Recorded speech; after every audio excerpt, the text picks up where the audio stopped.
Hi, my name's Chris. Today I'm going to show you a tip on removing Playfield plastics on an older Gottlieb Wedgehead pinball machine. Let's get going.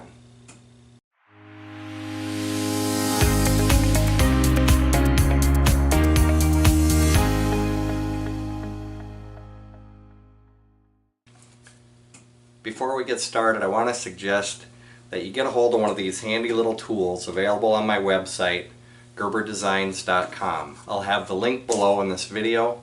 This tool will save you lots of time and perhaps some headache in removing those Playfield plastics. I'll show you how it's used as we get started here. If you like the video, please don't forget to click like and also click on subscribe. This will give you alerts as I make more videos related to arcade machines. Thanks. We'll start off by removing power and opening the front coin door. Release the latch for the lockdown bar and then carefully remove the lockdown bar. Push the latch back into place and close the coin door so it doesn't get in the way while we remove the Playfield glass. Carefully slide out the Playfield glass.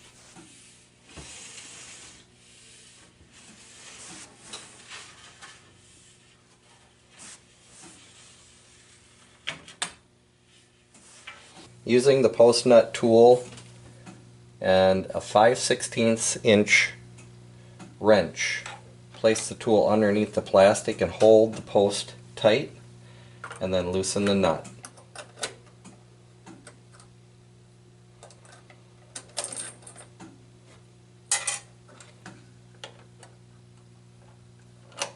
You can use either end of this tool, the short angle or the longer angle.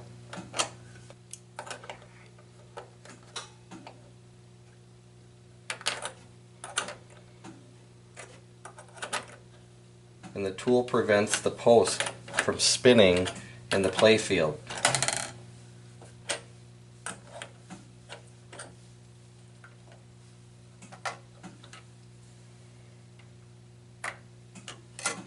Just like that. The playfield nuts remain tight. You can make sure they're holding tight, but basically this little tool will prevent that nut from loosening as you're loosening the top nut on the playfield plastic.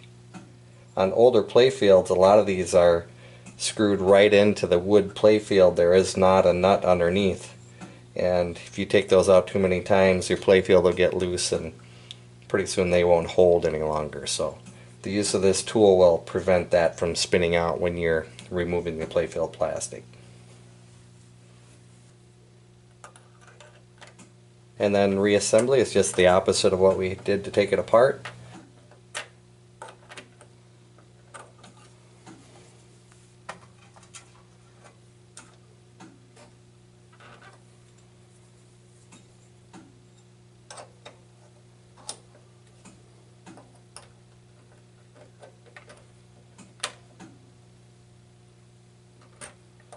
Once the playfield plastics are all back on, reassemble the playfield glass and lockdown bar and enjoy playing some pinball. Thanks for watching these videos, and please subscribe and like. Also down below you'll find a link to the handy tool referenced in the video at gerberdesigns.com.